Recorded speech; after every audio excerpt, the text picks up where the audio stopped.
order in which the candidates will speak has been determined by alphabetical order by last name, starting with the Senate for the first half, and will progress from that starting point. The closing oral order will be determined by reverse alphabetical order by last name. We will now begin our opening statements.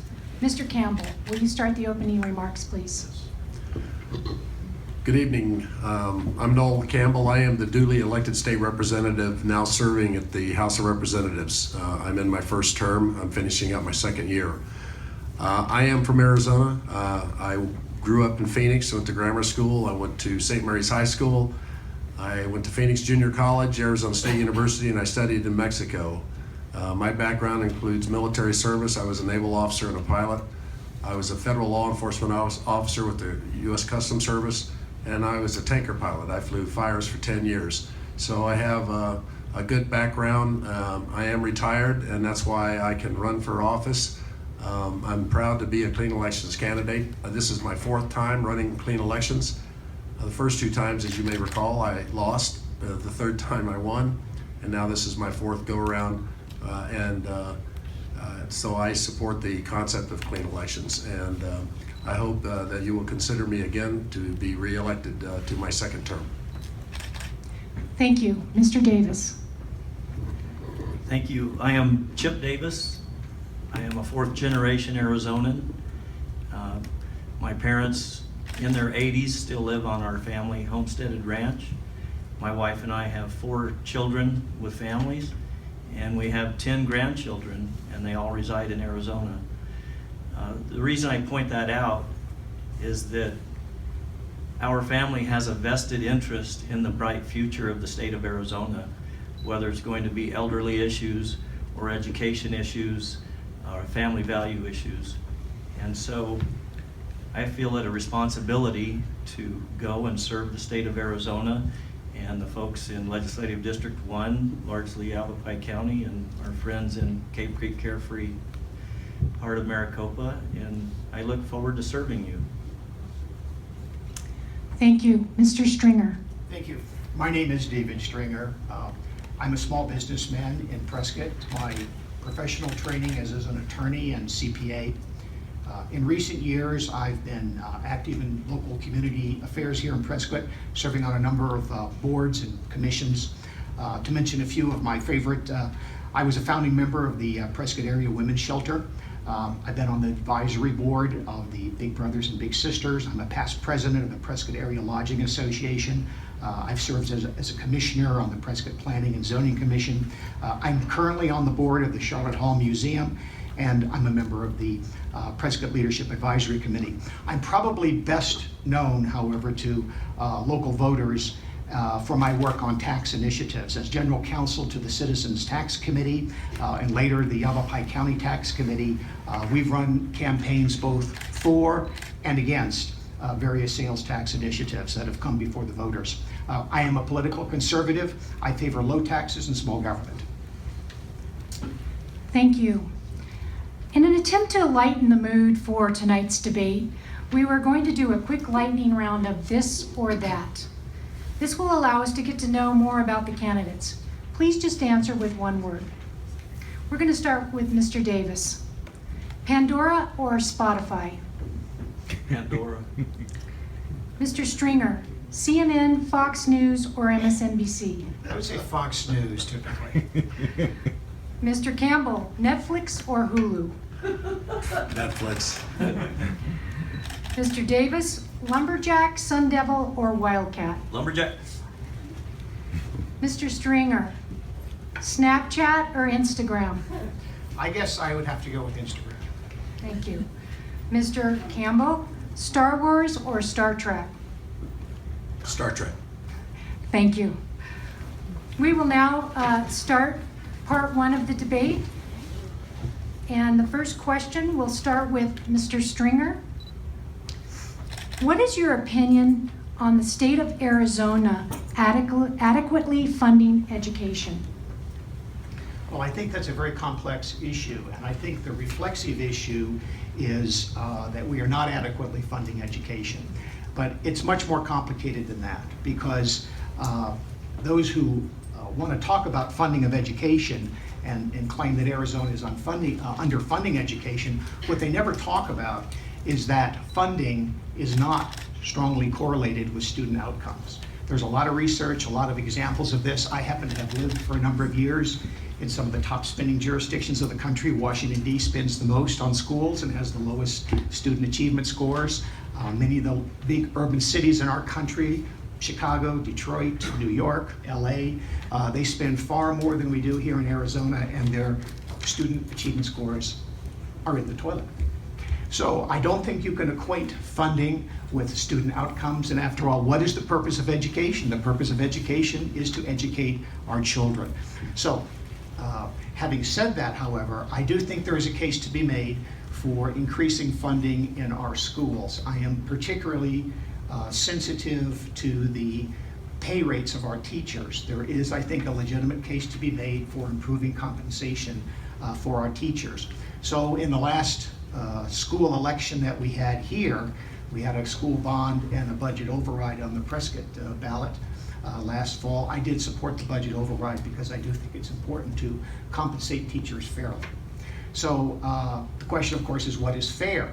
The cost of living here in Arizona is different than the cost of living in New York City or Chicago. So these large urban districts with many, many students and many, many teachers who are paying very, very high salaries because the cost of living in their jurisdictions is higher, that sort of skews the funding, analysis. So here in Prescott, Arizona, the cost of living is not as high as it is in New York City, so obviously we don't have to pay those kind of salaries. Thank you. Mr. Campbell. Well, I think that the funding level is better than it was in the past. We just have passed Proposition 123, which is going to provide $10 billion $3.5 billion over the next 10 years to education, our K-12 education. I agree with Mr. Stringer. If you're looking to have educated students and you're looking at just how much you're spending, then I think you're looking at the wrong thing. I do support private schools, homeschooling, charter schools. I support whatever works in education. And because whatever student comes out of that private or public education is a win for our society.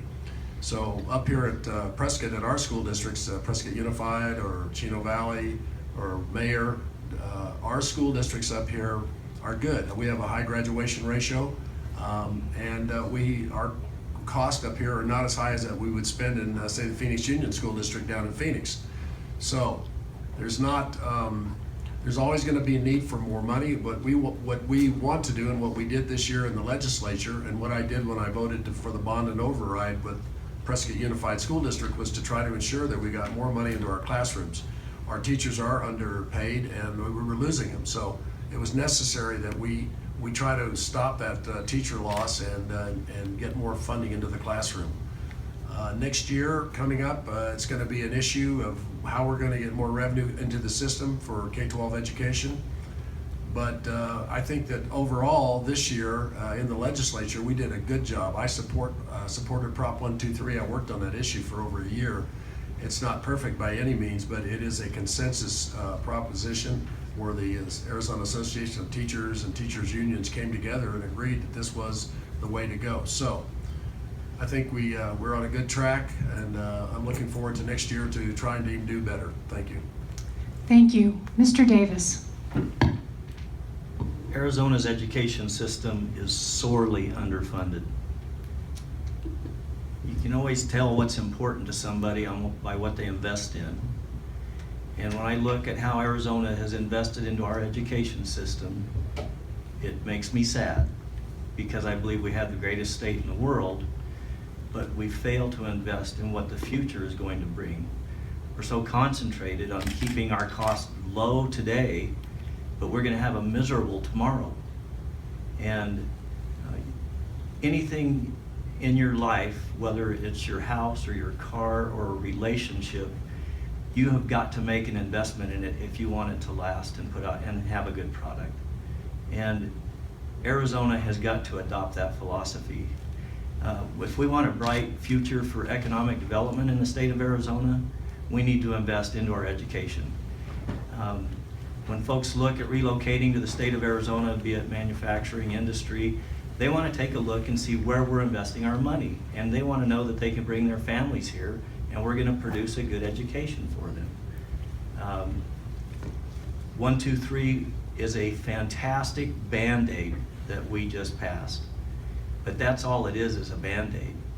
If you want a true fix, everybody's got to roll up their sleeves, make a commitment, and make the decisions of where we're going with public schools, charter schools, private schools. How do you distribute the revenue or the funds to all of those different areas, establish those criteria, and move forward? And I think that's one of the top issues that the state of Arizona needs to get going with in the next year and couple of years. Thank you. Mr. Stringer, do you have any additional comments? Is it 30 seconds? Yes. Thank you. I wish it was, I wish fixing our schools was as simple as spending more money. Because if all it took was money, the United States would have the best schools in the world. We spend more than anybody else, but we don't have the best schools in the world because it isn't simply a matter of funding. Here in Prescott, Arizona, we have better schools than they do in many areas of the state, but we are one of the low spending jurisdictions. And yet we have excellent schools, at least relatively speaking. And the reason for that is because student outcomes is not directly correlated with funding. Thank you. We'll move on to the second question. Mr. Campbell, we'll start with you. What is your position on eliminating the income tax? Oh, I wish we could do that. But unfortunately, we have to have revenue to pay for all the projects and cost of government that we have. I would like to see the personal income tax, at least for maybe for seniors, start off with them because they could certainly use the break. I mean, they've retired, they're living on fixed incomes. But for every tax that we are going to eliminate or reduce, we have to find an alternate source of revenue. And therein lies the problem. Because you've got to, the cost of running the government and the programs it does not decrease. They either stay the same or they go up. So we're always looking for a permanent source of funding for the different programs that we have. I would like to see the governor's proposal on that. I'd like to see how he would fill the void of revenue if we did eliminate the personal income tax. I have not seen that yet. I've heard talk about it, but I'm waiting to see what he proposes. And I guess my greatest concern is that we operate on a razor-thin margin down there at the Capitol. We have a balanced budget. We actually have a slight little surplus this year, but you know, the economic times could take a downturn, so we would be right on the margins again. So if we're going to actively look at reducing personal income tax, we need to look at that in stages. And for me, the determining factor will be is where do we replace that revenue, or what government programs does the governor propose to eliminate? Thank you. Mr. Davis. I think rather than getting rid of the income tax, I'd rather have a money tree.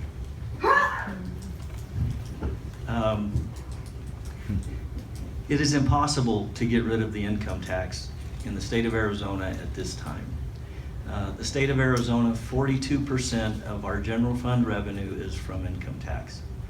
And when you have a state that is bleeding severely with lack of investment in infrastructure and education, I don't believe tax cuts is what the conversation needs to be. I think it needs to be on examining all of your resources that you have available to you right now to start fixing the problems that your state faces.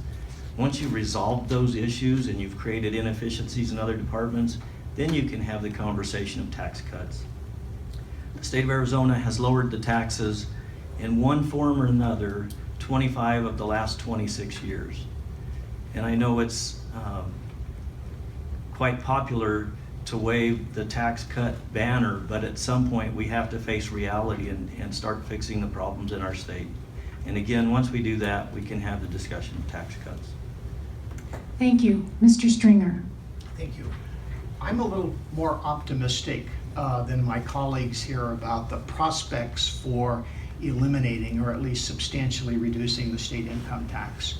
Our governor, Doug Ducey, has pledged himself to getting our state income tax as close to zero as possible. There have been proposals and will be some proposals in the next session to begin reducing the state income tax. Obviously, we have to do it incrementally. We can't just do away with a major source of revenue, but it can be done incrementally. I recently went to a conference and I met a guy named Art Laffer. Some of you may remember him from the Reagan administration and the Laffer curve. He's still around, still a very prominent economist, and he's done a study of the states that do not have state income tax, and they all have much higher growth rates than the states that have high income tax rates. So we are competing with Nevada and Texas. Wyoming, there are about 8 states that don't have state income taxes. It certainly can be done. I think the first down payment on eliminating the state income tax is with our seniors. Currently, Arizona does not tax Social Security benefits, right? I think we can build on that for our seniors, and we can perhaps start giving them a much larger exemption, maybe giving them an extra $10,000, $20,000, $30,000 until we basically eliminate state income tax, for at least through the middle class. So I think that there's a lot can be accomplished, and I know the governor supports it. I hope to work with the governor in accomplishing that. I would note that our governor this month is on the cover of National Review. He is now being considered one of the most influential conservative governors in the nation. And his proposal for eliminating the state income tax is through economic growth. Where do we get the money? We get it through economic growth. Thank you. Mr. Campbell, any? Yeah, I agree, couldn't agree more wholeheartedly, David, that it's a worthy goal, and I would definitely support that, but where the rubber meets the road is how do you make up the revenue, and therein lies the details, and until they come out with concrete proposals so that it's revenue neutral, then I will just keep my powder dry. Thank you. Next question, starting with Mr. Davis. Clearly, management of Yavapai County's water resources is a serious challenge due to conflicting concerns of various factions. What leadership will you provide to lead this group towards a solution? Well, the role of the state legislature can be one of first funding the Arizona Department of Water Resources. We currently have one representative that represents all of rural Arizona for rural water issues, and I think that's something that we need to put a little more into. We need more research and coming up with sound building practices, development practices, conservation practices are something that the legislature could enact. And at some point, if we could acquire land water conservation monies, farm monies, we can invest into the Big Chino Basin, which is really where the danger lies in the development over the Big Chino Basin. The pipeline into Prescott isn't necessarily the danger, it's the development right on top of the Big Chino Basin that the issue is. Thank you. Mr. Stringer. Could you please repeat that question? Clearly, management of Yavapai County's water resources is a serious challenge due to conflicting concerns of various factions. What leadership will you provide to lead these groups towards a solution? Well, let me start by saying I'm a little more optimistic about water than many people who are in public life and are offering these doom and gloom scenarios for the future. I think we have adequate water for now. I don't think we're facing any immediate shortages. I do think that the Big Chino ultimately can be developed, and that it will provide adequate water for us. I understand that we're in a desert and this is a drought, and that we have to use common sense conservation measures. But I think long term, the water future is actually bright, because 3/4 of the world's surface is covered with water, and we know how to desalinate. So it's expensive, it's a long-term solution, but there's never going to be a time in Arizona when we don't have adequate water for our personal needs and to support our businesses. So I think that going forward, as we develop better energy sources, and I think solar is probably the answer to that, 20 or 30 years out, we'll have an abundance of water because we'll be able to desalinate water. In California, the Carlsbad desalination plant opened, I think, about 18 months ago, 2 years ago. It produces 50 million gallons a day of fresh water. That's more than a gallon a day for every citizen in the state of California. It provides about 11% of the fresh water for the San Diego area. That's just one desalination plant. So over the next 10, 20, 30 years, we'll be able to desalinate water and we won't have a water crisis. Thank you. Mr. Campbell. Well, the question addresses leadership, and so when these critical water questions come up, we're going to have to stand and be counted. We're going to have to make difficult votes, difficult choices. And I just want to tell you that the last session, I was the only Republican that voted against Senate Bill 1400 and 1268 that would have greatly impacted Cochise and Yuma County's aquifer because of a development of 7,000 homes that was going into Sierra Vista. Don't I get 2 minutes on this? Was that a question? That's a question. Okay, sorry about that. Okay, so believe me, it was not an easy vote to do as the only Republican that voted against his caucus, and I felt that it was bad water policy to do what they wanted to do down in those counties, which was to lessen the adequacy 100-year supply of water requirements. I won't go into detail on the bill, but it was the hardest vote I had to take. And that bill, by the way, both of them passed the House and passed the Senate. But to my reflections, the governor vetoed those bills, and in a sense vindicated the stance that I had taken. So leadership is about taking hard votes. And when it comes to water issues here in this area, there are going to be some very tough votes we're going to have to deal with. And I try to educate myself as much as I can about water. I'm a member of CWAG. I think personally we have about 10 years to figure out what we're going to do as to bringing in water to Prescott and to Prescott Valley. We have water rights to the Big Chino Aquifer. We were given those, of course, but the question is if we start building a pipeline and taking that water, will that impact the Upper Verde River? We want, of course, all of us want to keep the Verde a perennial running river, and it's one of the last ones we have in Arizona. So we have to be very careful.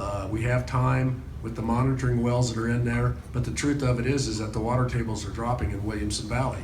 So tough decisions are going to have to be made about, are we going to build a pipeline?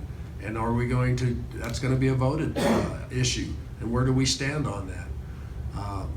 I personally would like to see a much greater effort in conservation and mitigation. I'd like to see, I mean, you can go around Prescott and you'll see people watering their yards in the middle of the day.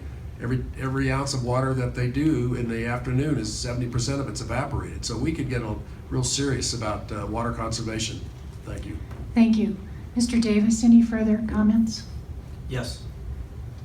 The role that the legislative members can take is that we can convene all of the incorporated community elected officials, and we can convene all of the different water groups that exist throughout Yavapai County, and we can have discussions and debate and come up with solutions, and we can agree to things that are good for the Verde and things that are good for the Prescott area and things that are good for the Big Chino Basin. And that is one thing that our legislative members can do. Thank you. Next question, Mr. Stringer. What would you do to bring jobs to Arizona? Well, you're asking a question about economic development, and I think there's a number of things that we can do to bring jobs to Arizona. And I think our governor, Governor Ducey, has some very specific proposals in that area. One thing we need to do, although Arizona is a low-tax state, relatively speaking, and we are business-friendly, relatively speaking, we are competing with Texas and Nevada, which have no state income tax and have an even more favorable tax climate than we do. There are companies in California which are hard pressed by their tax structure and the decline in their infrastructure, and they're wanting to leave California, and they are relocating to other states that have a better business climate. And I think that Arizona needs, first of all, to improve its business climate. I think education, companies relocating, people relocating to Arizona to start jobs, to start companies and create jobs. They want to have an environment that is conducive to their family and their education of their children. So I think obviously improving education is a consideration. But again, on the education issue, I think part of the problem is communication and perception. Arizona has some great schools. We have one of the best charter school systems in the country. An increasing number of children are exercising school choice. So these are all very positive things that we're doing to improve the business climate in Arizona, and I would continue those things. Thank you. Mr. Campbell. I think from a state perspective, we have so many assets that are so attractive to businesses. We have a wonderful climate. We have a beautiful state. We have a basic good infrastructure transportation system, but that is sadly falling in disrepair. But we are able to get around this state with our interstate system. So we have all the things that are necessary for businesses to come here. I would say this, the last session that we were in, we provided an additional $32 million to the university systems for monies that could bring in better research programs. And so we're funding higher education also, and we didn't get a chance to talk about that. But we didn't forget about our universities. And I agree. I think businesses look at Arizona for a couple of reasons. One, what is the tax structure? Do they have the infrastructure to come in? And then what is the quality of life? If a major company is going to relocate, that means that the personnel, the management of that company is going to relocate to Arizona. That's very important for our areas, that they have good educational resources for the children of these management personnel that are going to run these companies.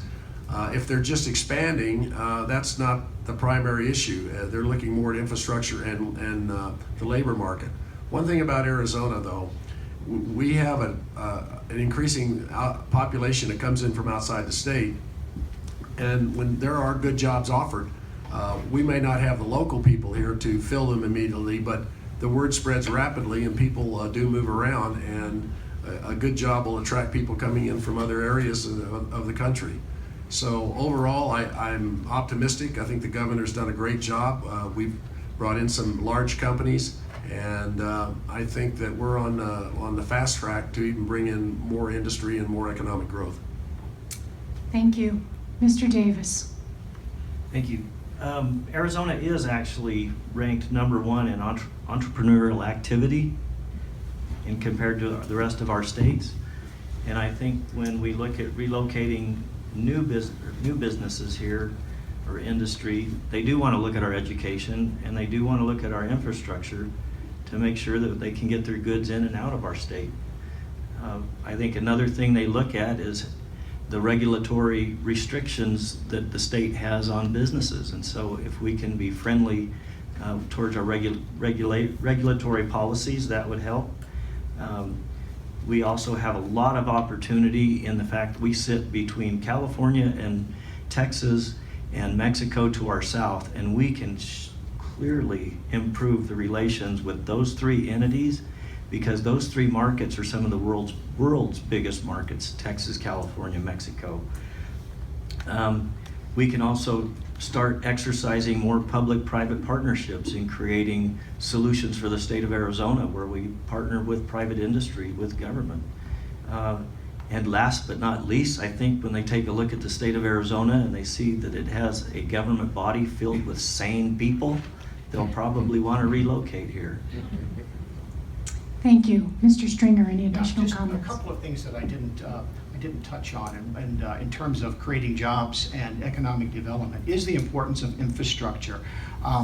I'm very concerned about I-17. I use it a lot myself. It is a major commercial corridor. here in northern Arizona, and I do think we need to do something about I-17. So there's a number of commercial corridors around the state, obviously, that need attention, but that's one of the key ones. The second thing I wanted to mention is that Arizona has traditionally been a retirement state. That's what turned our state red, the huge influx of retirees to the southwest. My time is up. All right. 30 seconds. I'll try to come back to that later.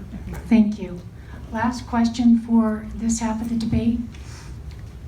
This question goes to Mr. Campbell. What is your opinion regarding the transgender sex identification bathroom facility issue? I think that's ridiculous. I really do. I mean, you know, I maybe I'm old school, but the idea that a person who is of the male gender that will go into a female's bathroom or a locker room is ridiculous. I think it goes against common sense, and I can't believe that the present administration would even push something like that. I mean, it is just so politically correct to cave into that ridiculous kind of stuff. So I guess you can figure it out. I oppose that. I would never support something like that. Thank you. Mr. Davis? Well, our education's failing, our infrastructure's failing, our country is in trillions of dollars of debt. We have threats from foreign powers from all over the world, and our conversation is this. I find it hard to believe that this is the conversation of the day. Thank you. Mr. Stringer? I think this is one that all three of us agree on. Noel said it was ridiculous. I also agree it is ridiculous. But we can't simply dismiss it as being something ridiculous. It's very, very serious, and it's being forced down our throats by Washington, D.C. and by the courts. So this is not something we can just write off. This is something that we may actually have to deal with. So I think it's part of a larger cultural war, a war against traditional values, a war against families, the war against gender identity, that boys and girls are different. That's the traditional view, and what they're actually teaching in our progressive schools, that really, gender is a continuum, and gender isn't part a choice that people make. And it's socially conditioned and is not conditioned, it's not a result of biological birth or something. So I think it's part of a larger movement that is working against traditional values and family values, and I am very, very strongly opposed to it, deeply concerned about it, but I think it's something that we're going to have to really take very seriously, because the people working against us, they're very serious about what they're trying to do. Thank you. Any additional comments? Mr. Campbell? Okay, thank you. We're going to move on to part two. This is where each candidate will receive a separate question specific to them with 1 minute to respond. The first question is for Mr. Davis. What are the top 3 issues you see as most affecting this district? Education, infrastructure, healthcare, and I'm going to add a 4th one, and that is incarceration costs. Thank you. Mr. Stringer, can you name a couple of things that distinguish you from the other candidates? I can name one right off the bat. I have spent my career in business, practicing law, owning a business, developing real estate. I've spent my life in the private sector. I have not been a government man my entire life. I think one of the things that distinguishes is that we are developing a culture that we have, government employees up here with their guaranteed salaries and benefits and retirement and so on like that. And then you have the universe of taxpayers who don't enjoy those benefits, who don't get those benefits themselves, but they have to pay for them. So I'm on the side of the taxpayer, I'm not on the side of the government. And I think that is one of the things that distinguishes me, at least from one of my colleagues here. Thank you. Mr. Campbell, what have you done to bring Common Core to a screeching halt? For me? Yes. Well, I supported Diane Douglas for school superintendent, which I thought, I think that we're pretty smart here in Arizona. We don't need people setting our standards for us that don't live here or think they know better than we do. Our public education system has worked very well. I'm more concerned with our education system turning out smart students, of course, but are they good citizens? Do they come out with an appreciation for the society they're going into? Do they have democratic values? Will they become supporters of a free enterprise system? So that's how I look at that. And I think the Common Core, it just doesn't make any sense. And I think that the traditional way of learning that taught in public schools has served us well. I think that we're going to have a lot of problems with the new math and the way it's instructed. So I do not support Common Core. I support local control and local curriculum. Thank you. Mr. Davis, what political or elected experience do you have to bring to the office? I was a Little League coach. And I've served on the Yavapai County Board of Supervisors for the past 20 years. I served on the Verde Valley Senior Center Board for 20 years as its president. That's all. Thank you. Mr. Stringer, what is your definition of business climate? The definition of a business climate refers to largely the regulatory environment that the government imposes on businesses and the tax structure that it imposes on business. I would say those are the two key components of the business climate. How friendly and receptive are we to business? How easy do we make it for new businesses to locate here or to grow? What kind of taxes do we impose on them? What kind of culture do we have so they can look forward to continuity going forward? They come here, we offer them some incentives. How can they be sure that those incentives are going to stay in place and that we will continue to offer them low taxes and freedom from unnecessary and burdensome regulations? I think that's what I mean when I use the term business climate. Thank you. Mr. Campbell, what would you do to make certain that there is no water shortage in Arizona, given that the drought is ongoing, Lake Mead is at an all-time low, and population growth is continuing? Well, I think I would do what I did last session, is I would take hard votes to protect the aquifer and that runs throughout the state. We have several aquifers, but if you deplete one, water moves around. They don't really quite understand the hydrology, but we know that if we're taking out of the little Chino, it does affect the big Chino. So it is that we have to have an overall water policy that's looks into the future. I know Governor Ducey is looking at that, and I support that. I agree with that. We need to have a system of management of our water resources that will protect our use into the future. And believe me, we're gonna come up against strong opposition from groups that want to tap our water resources, and we have to be prepared to do what's right for the people of Arizona. Thank you. Mr. Davis, how or what specifically would you do to suggest that the state do to increase funding to education? The very first thing you have to do is an analysis of where are your expenses in the entire state system. And once you've done an analysis of where the expenses are going, I think you need to determine, are those expenses meeting the value that it provides, or are they excessive? Is the services that we're providing through government maybe something that can be done less expensive through private industry? Are there efficiencies you could create within departments? I think before we can do anything, we have to first make sure that we're running an efficient government, and then where we're not, clean it up and start finding money. Thank you.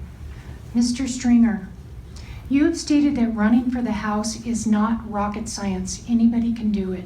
Please explain. said that. I don't know where you got that quote. That's nothing something I've ever said. But yeah, could you tell us where you got that quote? Doesn't sound familiar to me at all. These are audience questions. I've never made such a statement.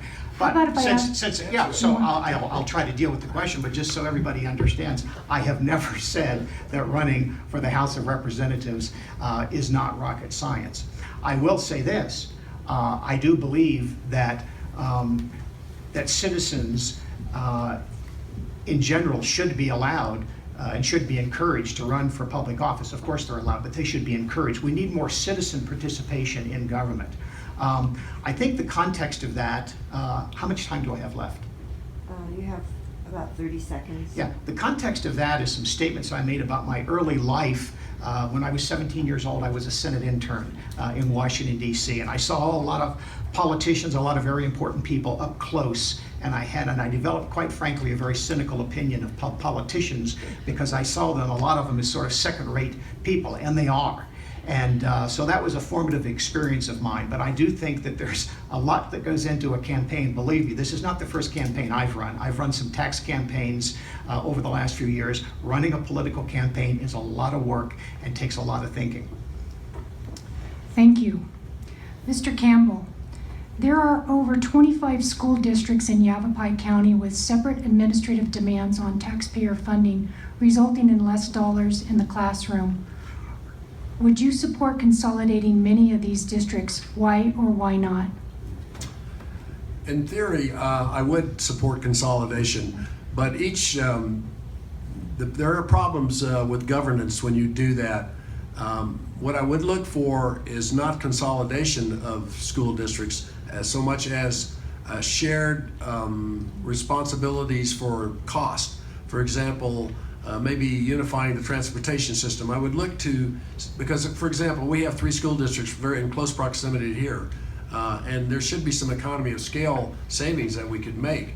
And or maybe we could privatize the school bus drivers. I mean, we could look at that. We could look at ways to save money in the system, because when they ask us to find more money down at the legislature for education, that's the one question that everybody, all the legislators ask that I know is, hey, what are they doing?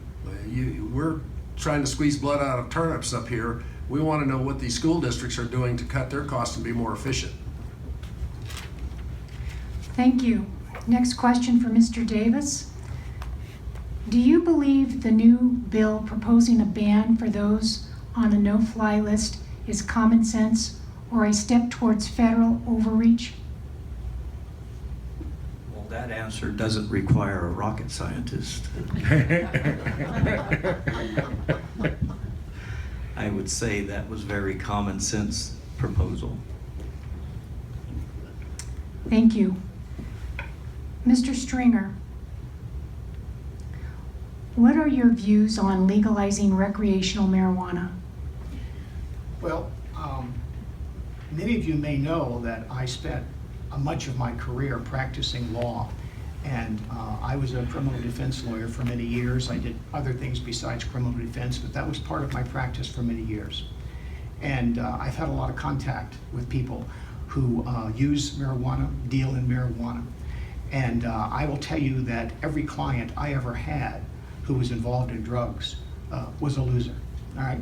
And that doesn't mean they were guilty and went to jail, but I do not favor illegal drugs. I see what illegal drugs have done to people. Anybody who uses marijuana on a regular basis is going to have problems. It destroys your incentive and your judgment. So I do not support decriminalization of marijuana. What I do support is a change in Arizona's law about how we deal with people with drug problems. I favor more drug treatment. I favor more diversion.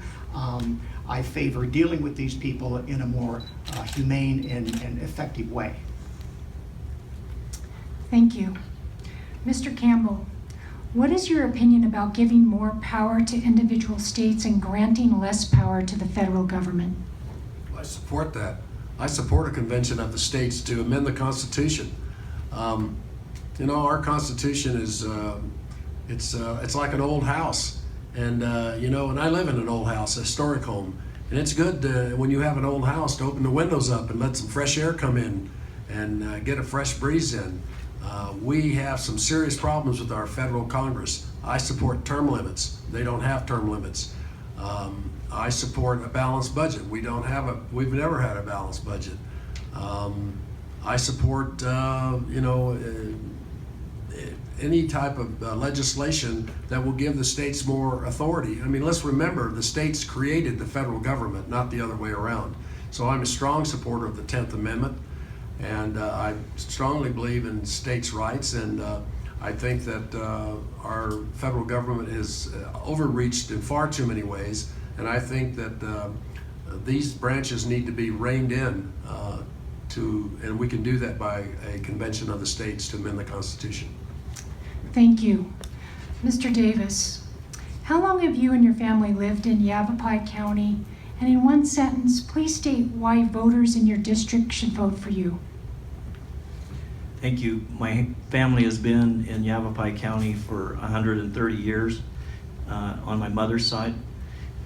My family has been in the state of Arizona in the Phoenix area on my father's side for about 111 years. I would like to ask for folks to vote for me because I believe that I understand what our morals are, what our ethics are, what our characteristics are, what our heritage is, and I believe that I know what some of the solutions might be. I know what issues have faced rural Arizona, and I would like to be a part of the team that fixes those things. Thank you. Mr. Stringer, what are your qualifications to serve Arizona in the state legislature? Well, I think my most important qualification is my life experience in business and in law. As I say, I was a Senate intern when I was 17 years old in Washington. I worked for the government actually for a number of years before I went into private law practice. I have an appreciation for the private sector, which I think is fundamental to our economy and to our future. So I have an appreciation for issues like taxes. I'm a CPA. I understand taxes and the effect that taxes have on the economy. I've been involved in politics here locally for the last several years. I've run several campaigns involving tax initiatives. I've also served my party as a precinct committeeman, as a state committeeman, recently a delegate to the state convention. So I've had a lot of involvement in government and working with government workers, often on the other side of the table, which gives me insight into how government works. Okay, last question for the evening, Mr. Campbell. What are your thoughts on whether the government should invest more money in building or expanding the border fence with Mexico? Well, I have lived in Mexico as a student. I've traveled all over Mexico, Central America. Mexico is a great country. It's not a third world country. It's really more of a second world country. We have excellent trade opportunities in Mexico for the state of Arizona and for the nation. I am not in favor of building a wall. I don't think that's necessary. We have the electronic means to secure the border. There are certain portions of the border where we have very high crossing rates of immigrants, and maybe in those areas a fence or a wall would be appropriate, but it'd be very difficult through the topography, and I know I've worked in those areas. I worked in Plexico, San Ysidro, and El Paso, all up down the line. Very difficult to do that. What we really need to do is, and we're seeing this right now, is that Mexico is prospering and we're having less of an immigration factor. So I would like to encourage that. We know immigrants come up here because they want to work, and if there's adequate work in their own country, believe me, they would like to stay there. Thank you. We will now begin the closing statements, starting with Mr. Stringer. Thank you. My campaign for the House of Representatives is about freedom. I believe that our constitutional liberties are under assault. I think that government is not, as Ronald Reagan said, is not the solution to all of our problems, but is often the problem itself. I don't think the government always has the solution. There are about 5 areas that I would like to concentrate on if I'm elected to the House of Representatives. The first is economic development and quality of life, and they are not the same things. I don't think that economic development I think that economic development should only be pursued when it improves the quality of life for our citizens. I want to reform education. I want to begin the process of reducing and hopefully someday eliminating our state income tax. I want to reform the criminal justice system so that judges have more options in how they sentence nonviolent offenders. And I want to improve infrastructure in the state of Arizona because I think that, again, is fundamental to improving the business climate and our economic future. Thank you. Thank you. Mr. Campbell. Well, I'm very proud to have served 2 years in the legislature. I've had important jobs. I've worked on important issues, and that's what is making me want to go back for another 2 years. I was able to work for a year on the PSPRS, the Public Safety Retirement System. I was able to work on Prop 123, and I was also able to work on the Structured Sober Living Bill here that affects us so greatly in Prescott, dealing with the structured sober living homes. I understand, let me just say this, I'm not in love with this job. I like it. I'm not a career politician. I never have been. I'm here to serve my community. I think I've done a good job, and if you think I've done a good job, then I would ask for your vote. And I will say I'm sitting next to 2 quality individuals here, and if I were defeated, I would not hang my head and pout. I would go on with my life, and we would have 2 fine representatives here, or possibly even a 3rd person running. So with that, I want to thank you for having me. Thank you. To our candidates, we thank you so much for participating in our forum. Oh, excuse me, Mr. Davis, excuse me. Are you part of the government? Mr. Davis, please. Thank you for the opportunity. I've served on the Yavapai County Board of Supervisors for 20 years, and it's been a great experience, but we've been the recipient of the state legislative actions for 20 years. And some things have been very good and very beneficial, and some things have been very impactful. And one of the things that I've witnessed is that sometimes bills are crafted to create a solution for a metropolitan problem, and it creates adverse effects on rural Arizona. And so I would like to make sure that our voice is down there, that they understand what rural Arizona issues are and the things that I can help with. And I really believe we have the greatest state in the world. And if we get good, solid, sound government, there's nothing stopping us, and I hope to push it in that direction. I would ask for your vote on August 30th. Thank you. Thank you. And now we can thank our candidates for participating in our forum.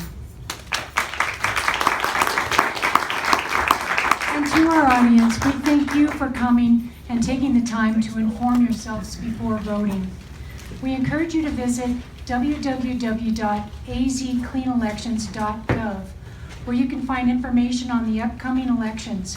You can download the Clean Elections app and learn about the candidates running for office.